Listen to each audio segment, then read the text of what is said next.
Hot takes! Alright, if I was a gambler and I had money to burn, these are some of the stuff I might drop some dollars on just for the heck of it.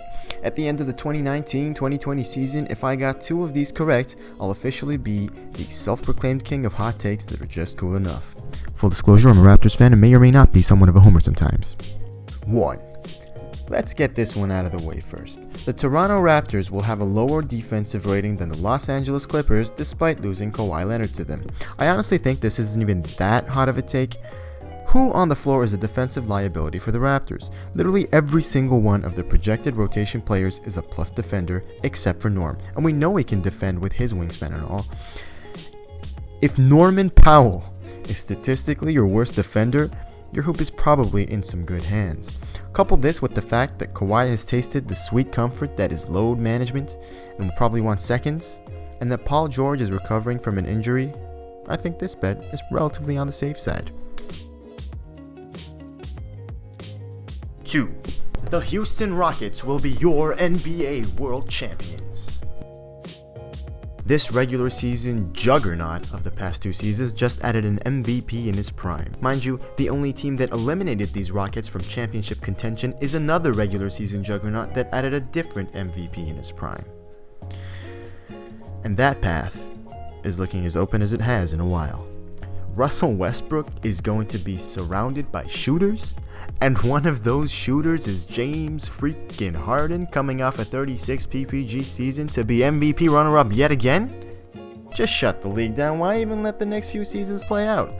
But Rex, have you seen Westbrook play recently? He couldn't sink the ball in the ocean. Well, neither can you, idiot. Basketballs float. Shooting woes aside, the second most common assist last season was Westbrook to Adams. Any guesses as to what the combo sitting at first place was? Harden to Capella. Switch their spots and you have the top 2 for the year before. Not to mention Westbrook's assists to George and Grant, which also rank in the top 10. Russ has also been the best rebounding guard there is for a while now.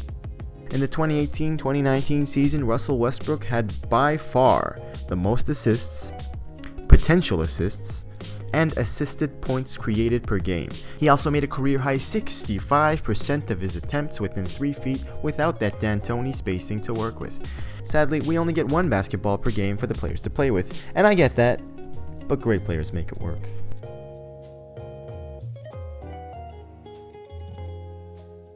3.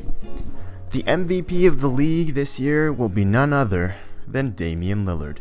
He's had some of the best seasons of his career recently, and now that they finally defeated their playoff demons in Portland, going all the way to the conference finals after being swept in the first round the previous 2 years, I'd say Dame has just enough of that narrative and star power to edge out Giannis and wave Steph Curry goodbye, while every other candidate loses votes to their teammates.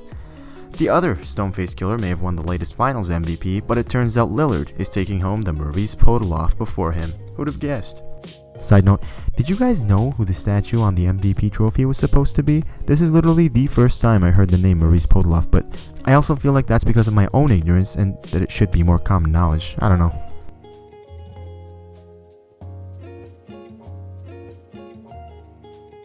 4. I was there when Ben Rogers of the Raptors Digest predicted Pascal Siakam would be an all-star this past season. Shout out to my boys, by the way. And even though he was technically wrong about that, he was more right than a lot of us would care to admit. So now I'll just take that mantle and make a similar, albeit much less bold, prediction right here, right now. Toronto will be the home to back-to-back MIPs. OG ANUNOBY has it locked up this year. OG was the best defender on his team, the 1 seed in the East just over a year ago, and has the potential to be one of the elite wing defenders in the league. His offense leaves a lot to be desired, but who says that's a bad thing? More room to improve. He has some serious hops and great size, but his handle just looks awkward and needs to get much tighter. He also needs to get that shot of his to be more consistent, but for some reason, I don't think it's going to be too much to ask of him. Last year was basically a total loss with the passing of his father and the appendectomy and all, but at the same time, he got to spend the season with and learn from his comp Kawhi Leonard, so hopefully he can find a rhythm and make a significant leap this year with the newly found extra shots not being taken by Leonard and Green. 5. The New York Knicks will not be be a lottery team again this year. Why are you saying stuff like this? Why are you doing this? Why are you? Is this another marketing tool of yours? Listen, I'm fully aware all their grandiose free agency plans didn't come to fruition. Well, not for them, anyway. They pivoted great, though. They've almost got an expletive squad now.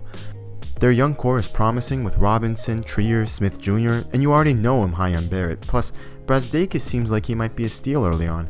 Now adding a very committed Marcus Morris with Julius Randle coming off a career year alongside veteran experience in Gibson and some solid shooting with Ellington and Bullock, they should be a halfway decent team. I don't want to disrespect Detroit or Miami or Orlando or whoever, but I can totally see the off chance everything clicks with the Knicks. Hey, and they make it work, or maybe even Atlanta for that matter. If making the playoffs is off the table, the Knicks have the hottest commodities on the market come trade deadline. They'll get some solid assets from some desperate contenders, and they'll just keep on keeping on. 6. Terry Rozier III will live up to his contract. Rozier? Has the public decided on how to pronounce his name yet? Anyways, I know. He never even shot 40% from the floor and everything else, but he has technically done it in the playoffs before. Not that Charlotte's going to get close enough to sniff the playoffs, but you get the point. Rozier averaged 16.5, 5, and 6, shooting 35% from beyond the arc in the 19 games he started in the 2018 playoffs. Not to mention he's a plus defender. Those are the only times he got to be a starting PG for an extended period. Also, getting 3 years $60 million from a deep lottery team isn't the same as taking up a fifth of a contender's cap. Being worth the Hornets' money shouldn't be that hard, right?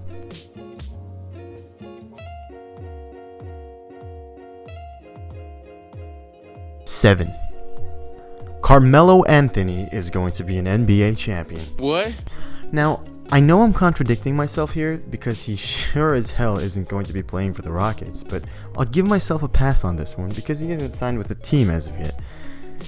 If Houston doesn't pan out like I hope, I could easily see Melo sign with the Lakers and ride alongside a LeBron that's hungrier and more rested than he's been in a long while. And we all know what a sight to behold Elimination Game James is.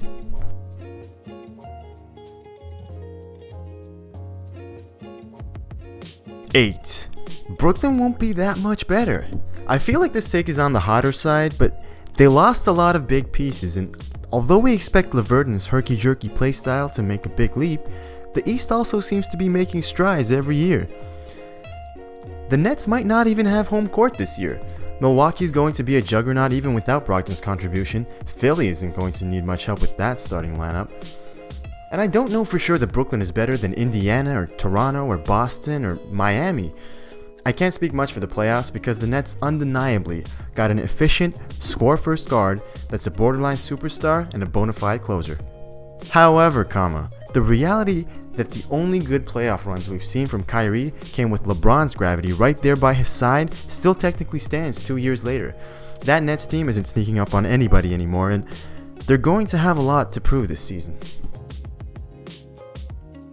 9. Chris Paul is going to absolutely torch the league this season. I know the popular opinion is that he's fallen off a cliff, but I believe he still has a bunch left in the tank. Give him the ball for enough possessions and he should be back to his efficiently averaging 20 and 10 ways. Those desperate contenders I was talking about will be knocking on the Thunder's door in no time. 10. Markelle Fultz is going to make a late return this year and is going to look like a top 7 player from his draft class in that small sample size. Fultz was diagnosed with thoracic outlet syndrome and he's still in the process of recovering, not looking like he's closing in on a return too soon. However, for some reason, I'm still holding out hope for him to fulfill his potential to some degree. Since, according to me, OG is also going to be breaking out this season, that's one spot gone. Tatum, Mitchell, Fox, Kuzma, Markkanen can also be in the top 7 while still leaving room for my boy Markelle. And then we'll obviously win MVP the following year.